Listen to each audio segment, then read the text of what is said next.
Magandang umaga po sa inyong lahat. Muli po ang inyong lingkod, si Chef Roy. Shout out na po dyan sa Cebu, mga pinsan ko, Tokero Family, Tokero Clan, Sambrana Family, at dyan po sa Angeles pala, shout out ngay paring Mario at ang pamilya niya. Mabuhay po kayo. Patuloy kayong ingatan ng Diyos. Si paring Dod, si Ate Silsa, patuloy kayong ingatan ng Diyos. Lahat ng nanonood ng video ito, kayong lahat, pakinggan po natin. May babasahin po ako para sa inyo. John 3. Umpisahan ko po sa 1 hanggang 7. Pakinggan po natin. Napakaganda po ito. May isang parasiyo na nagngangalang Nicodemo na pinuno ng mga Hudyo. Isang gabi, pumunta siya kay Jesus at sinabi, Rabay, ibig sabihin ng Rabay, guro.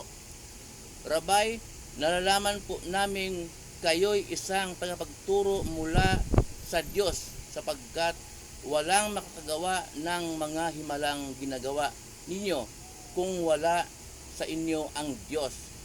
Sumagot si Jesus, tandaan mo ang sinasabi kong ito.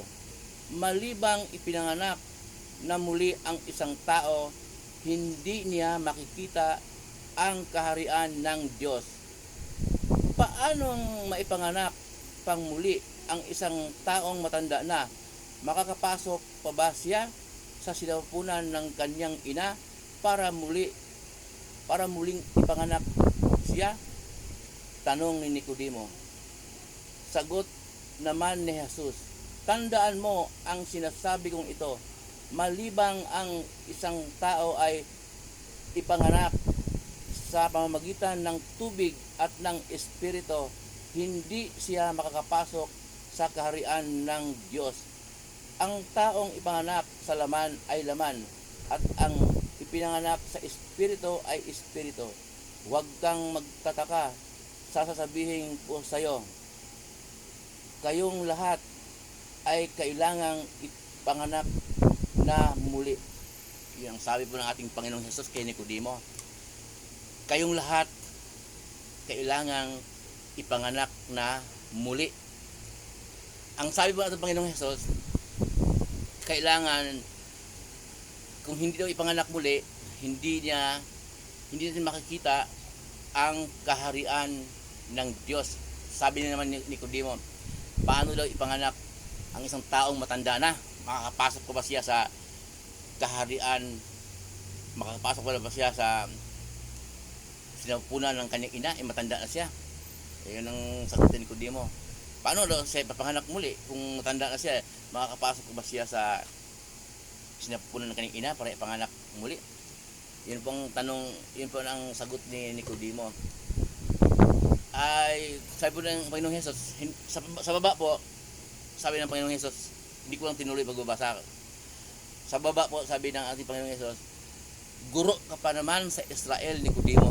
Guro pala yung Nicodemo, matalino at mayaman. Guro ka pa naman, Nicodemo, hindi mo naunawaan, pero hindi mo naunawaan ang mga bagay na ito. Kasi po, marami pong nangangaral dyan, no? Nakikita natin, narinig natin na binabatikos yung born again. May narinig ba ako nangangaral mga born again daw, buang again. sabi, yung palang born again po, yun ang sasabi ating Panginoong Hesus. Narinig ninyo, binabasa ng inyong lingkod.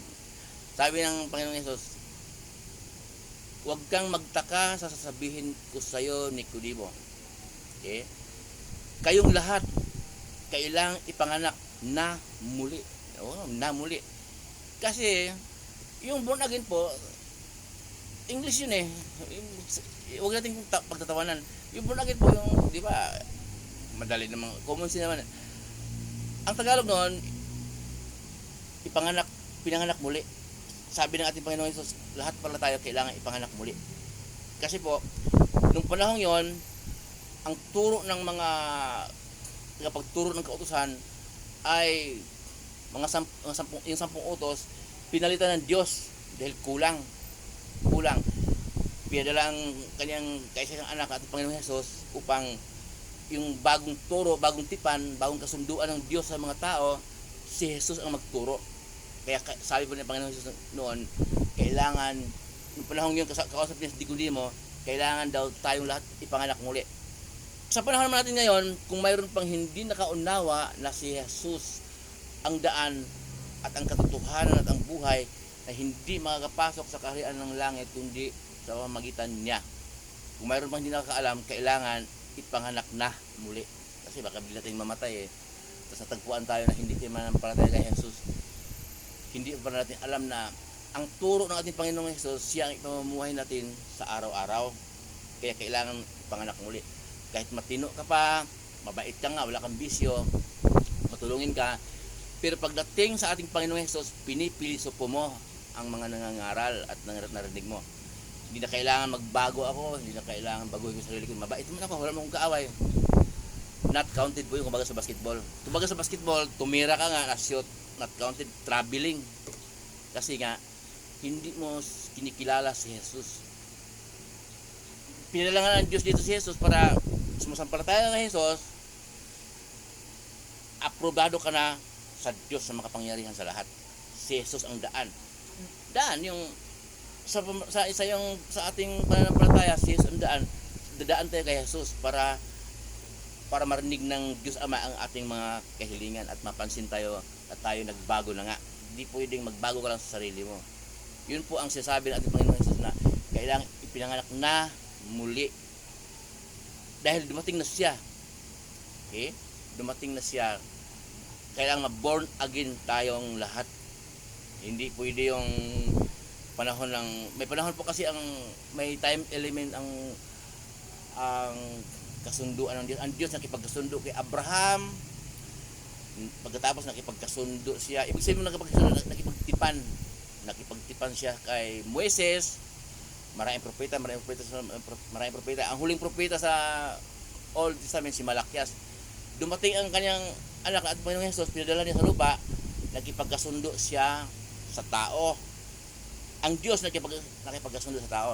Sinabi ng Diyos, nakasulat dito, marami po nakasulat na sabi niya, siya ang minamahal kong anak na lubos kung kinalulugdan, pakinggan ninyo siya.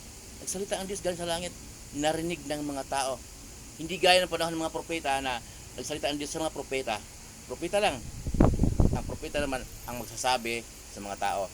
Nung dumating si Jesus, mismong Diyos Ama na makapangyarihan sa lahat, nagsalita, tinig talaga. Mula sa langit ang nagsabi, siya ang minamahal kong anak na lubos kong kinalugdan, pakinggan ninyo siya. Ayun naman pala ba't tayo maliligaw? Yung turo ni Jesus ang ating susundin. Diba? Muli po ang lingkod, si Chef Roy, ingatan kayo ng Diyos.